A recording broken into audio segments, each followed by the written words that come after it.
Hello welcome दोस्तों, स्वागत करता हूँ फिर से आप सबको के अपने इस चैनल में। तो गाइस जिस पर हम डिटेल्स में डिस्कस करेंगे बिटकॉइन के बारे में, साथ ही में हम यहाँ पर डिटेल्स में बात करेंगे इथेरियम एंड बीएनबी के बारे में, और यहाँ पर डिटेल्स में जानेंगे कि बीएनबी में नेक्स्ट क्या मूवमेंट हो सकता है और बीएनबी के प्राइस में अभी इस टाइम पे जो भी मूवमेंट हो रही है तो इसके पीछे क्या रीजन है और किस रीजन के कारण बीएनबी चेन के ऊपर इतना ज्यादा मूवमेंट हमें देखने को मिल रहा है। तो इसके ऊपर पूरा डिटेल्स में यहाँ पर डिस्कस करेंगे। बाकी वीडियो में आगे बढ़ लेते हैं उससे पहले इस वीडियो के अंदर जो भी मैं आपके साथ डिस्कस करूंगा वो मेरे personal opinion, thoughts and research रहेंगे। बाकी जो भी आप यहाँ पर इस वीडियो के अकॉर्डिंग अपना डिसीजन लोगे उसके जिम्मेदार आप खुद होंगे। तो इसके लिए जो भी इन्वेस्टमेंट आप लगा रहे हो अपने एंड से भी जरूर से रिसर्च भी कर लेना, ठीक है।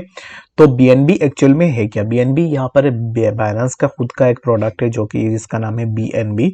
तो बीएनबी का खुद का एक चेन है। चेन का मतलब यही होता है कि क्रिप्टो में आपने देखा होगा कि जैसे कि तेतर है, उसका खुद का एक चेन होता है। उसके बाद यहाँ पर और भी चेन्स आपको देखने को मिल जाएंगे जो कि इसको आप एज ए इकोसिस्टम इसको कंसीडर कर सकते हो।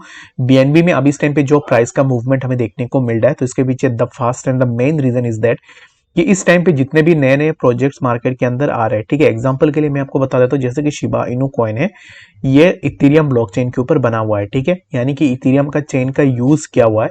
तो इस यूजेज में क्या हो रहा है कि इथेरियम ब्लॉकचेन का पॉपुलैरिटी इंक्रीज होती है। तो सिमिलर काइंड ऑफ चीजें हमें बीएनबी में देखने को मिल रहा है, जो कि अभी इस टाइम पे maximum number of project BNB chain के ऊपर आ रहे हैं। यानी कि बीएनबी चेन मतलब बीएनबी के इकोसिस्टम को यूज किया जा रहा है in order to make the project. तो ये जो प्रोजेक्ट बनाए जाते हैं किसी भी इकोसिस्टम के ऊपर, ये जितने भी इकोसिस्टम होते हैं उनको आप यहाँ पर ना ऐसे कंसीडर कर सकते हो, ये फंडामेंटली स्ट्रॉन्ग प्रोजेक्ट्स होते हैं जिनके ऊपर लोग अपना प्रोजेक्ट लेके आते हैं और अपने प्रोजेक्ट्स को यहाँ पर बनाते हैं। तो एग्जांपल के लिए मैं अगर आपको बताऊं कि आप अभी इस टाइम पे राइट नाउ एक प्रोजेक्ट बनाना चाह रहे हो, जो कि किसी भी प्रोजेक्ट को बनाना चाह रहे हो, ठीक है। जैसे कि मैं कंसीडर करता हूं कि मैं गीक बोल के क्रिप्टो लॉन्च करना चाहता हूं, जिसके लिए मुझे क्या करना पड़ेगा, सबसे पहले यहाँ पर बीएनबी स्मार्ट चेन में या फिर इथेरियम स्मार्ट कॉन्ट्रैक्ट में मुझे जाना पड़ेगा। वहां पे जाके मुझे अपना प्रोडक्ट को डेवलप करना पड़ेगा, ठीक है। तो इन दैट केस क्या होता है कि अगर मैं किसी भी यहाँ पर जो है इकोसिस्टम में जाता हूँ, उसका यूज करता हूँ, तो उस पार्टिकुलर इकोसिस्टम का यहाँ पर आउटरीच होती है, उस पार्टिकुलर इकोसिस्टम का नाम होती है मार्केट के अंदर।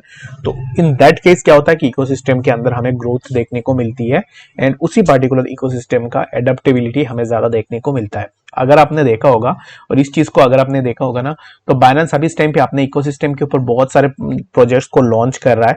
तो मुझे एग्जैक्टली कितने प्रोजेक्ट्स उनके बारे में नहीं पता है, मैं आपको गलत कुछ नहीं बता सकता यहाँ पर। बाकी न्यूली जितने भी लॉन्च हुए हैं, जितने भी कॉइन्स मार्केट के अंदर आए हैं, उनमें से 70% कॉइन्स ऐसे होंगे जो इस टाइम पे बाइनेंस और लॉन्च पैड के ऊपर लॉन्च हो रहे हैं। And the second thing is that कि बाइनेंस यानी कि बीएससी इकोसिस्टम के ऊपर वो प्रोजेक्ट बन रहे और वहां से लॉन्च हो रहे हैं। And the second use case of BNB coin is that कि अगर आप देखोगे, बाइनेंस हमेशा हमेशा बोलता है कि आप बीएनबी पूल में या पर बाइनेंस पूल में प्रोजेक्ट को ले सकते हो, स्टेक कर सकते हो। तो इन दैट केस क्या होता है कि आपको बीएनबी आपके पास होनी चाहिए होती है। तो जैसे कि मान लो कि मैं अब इस टाइम पे किसी भी कॉइन को स्टेक करना चाह रहा हूँ लॉन्च पूल के ऊपर, ठीक है।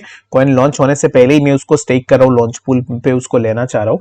In that case I have to have a BNB coin, ठीक है। अगर मेरे पास बीएनबी नहीं होंगे तो मैं उस लॉन्च पूल के ऊपर एंटर नहीं कर सकता। तो इससे बहुत सारे लोग होंगे जिन्होंने बीएनबी को बाई किया, बाई करके वो लॉन्च पूल के ऊपर अपना टोकन्स एंड प्रोजेक्ट को होल्ड कर रहे हैं। तो यहाँ पर जितना ज्यादा ऐसे लोग बाइंग एंड सेलिंग कर रहे हैं, दैट मीन्स कि उस पार्टिकुलर प्रोजेक्ट का एडेप्टेबिलिटी ज्यादा हो रही है, बाइंग ज्यादा हो रही है, ट्रांजेक्शन ज्यादा हो रही है।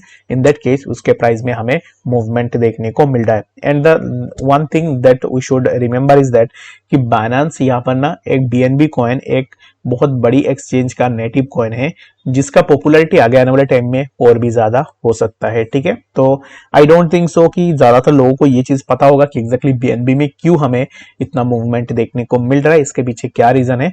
एंड इस पार्टिकुलर चीज के ऊपर मैंने लास्ट भी एक बार डिस्कस किया था एगो 2 to 3 मंथ्स एगो। बाकी अगर आपने उसको भी देखा होगा तो होप सो कि आपने एक अच्छा सा बेनिफिट बीएनबी से लिया होगा।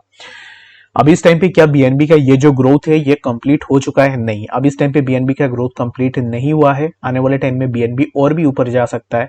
अब इस टाइम पे जहां पे चल रहा है यहाँ से जस्ट स्टार्टिंग है। आने वाले टाइम में आपको बीएनबी में बहुत अच्छा खासा मूवमेंट देखने को मिलेगा। तो अभी ये जो मूवमेंट हो रही है बीएनबी में, ये मूवमेंट इंक्रीज इसलिए होगा, रीजन बीइंग आने वाले टाइम में बीएनबी इकोसिस्टम के ऊपर और भी कॉइन्स एंड प्रोटोकॉल्स लिस्ट होंगे और भी यहाँ पर न्यू प्रोजेक्ट्स आएंगे जिसमें लोग स्टेकिंग वगैरह करेंगे, लोग यहाँ पर लॉन्च पूल के अंदर जाएंगे, तो उसमें बीएनबी का यूज केस ज्यादा होगा, ज्यादातर बाइंग होगी। यहाँ पर ना market is all about supply and demand, तो डिमांड इंक्रीज होता जाएगा बीएनबी का, इन दैट केस आपको प्राइस में भी मूवमेंट देखने को मिलेगी। ठीक है, तो आई होप कि आपको बीएनबी के बारे में पता चल गया होगा कि एग्जैक्टली क्यों बीएनबी में मूवमेंट हो रही है और इसके पीछे रीजन क्या है। और अब इस टाइम पे अगर मुझे पूछोगे तो मेरे हिसाब से प्राइस के अंदर कंटिन्यूएशन रहेगा, जो कि प्राइस $600 $700 तक इजीली जा सकता है इन कमिंग डेज। ठीक है, अभी बात कर लेते हैं यहाँ पर बीटीसी के बारे में। तो बीटीसी इस टाइम पे देखो तो right now the price of BTC is at around 68,700 के आसपास अभी इस टाइम पे बीटीसी चल रहा है।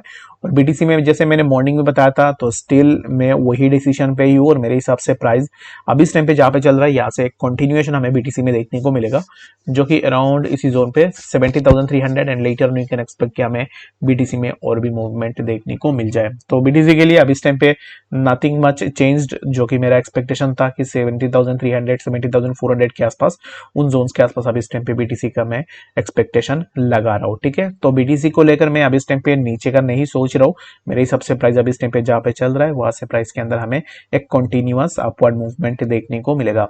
उसके बाद सबसे पहले चलते हैं इथेरियम के बारे में। तो इथेरियम पे अगर आप देखो तो इथेरियम पे भी अंदर एक अच्छा सा मूवमेंट देखने को मिला है and Ethereum is the kind of A project जिसके ऊपर मैंने आपको 2300 के आसपास जब इथेरियम के प्राइस चल रहा था तब भी मैंने आपको बताया था कि इथेरियम में बाइंग बनेगी। अगर आप बाइंग बनाना चाह रहे हो तो इथेरियम के अंदर आप लॉन्ग पोजीशन सिर्फ ले सकते हो, शॉर्ट पोजीशन इथेरियम पे नहीं बनेगी।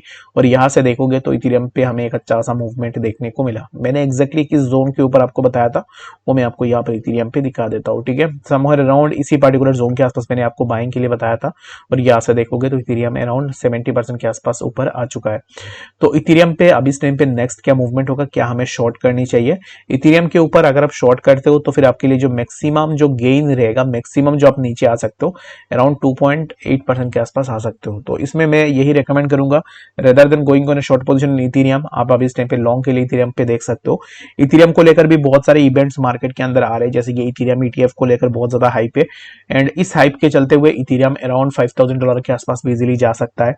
एंड जब प्राइस 2200 2300 के आसपास भी चल रहा था तब भी मैंने आपको बताया था कि $4,000 के आसपास इथेरियम इजीली आ सकता है। तो अब इस टाइम पे देखो तो 4,000 ऑलरेडी आ चुका है, जो कि मैंने जब आपको बताया था तब बहुत सारे लोग ऐसे भी थे जिन्होंने मुझे कमेंट्स में बताया था कि एग्जैक्टली कुछ भी एनालाइज कर रहे हो। तो बाकी इस टाइम पे अगर आप देखोगे तो with in a month Ethereum में 4,000 ऑलरेडी टच कर लिया है। तो 5,000 ज्यादा दूर है नहीं, प्राइस जैसे कुछ इस तरीके से साइडवेज में ट्रैप करेगा, जितने भी इम्पेशंस एंड न्यू ट्रेडर्स है उनको ट्रैप करेगा, उसके बाद प्राइस ऑटोमेटिकली अपना अप ट्रेंड में मूव करेगा। तो बेटर यही रहेगा कि मेरा यहाँ पर अभी इस टाइम पे यही मैं आपको बताऊंगा कि शॉर्ट पोजीशन के लिए कम देखो अभी इस टाइम पे मार्केट में, अभी शॉर्ट का मार्केट है नहीं है, जो कि मार्केट थोड़ा करेक्शन लेगा, अगेन मार्केट ऊपर की तरफ भागेगा। तो इसके लिए बेटर यही रहेगा कि ज्यादातर हो सके तो लॉन्ग पोजीशन के लिए जा सकते हो। आई होप कि आपको डिटेल्स में बातें समझ में आ गई होगी। कोई भी डाउट कंफ्यूजन होगा कमेंट सेक्शन में जरूर से बताना। मिलते हैं अपडेट्स के साथ, तब तक के लिए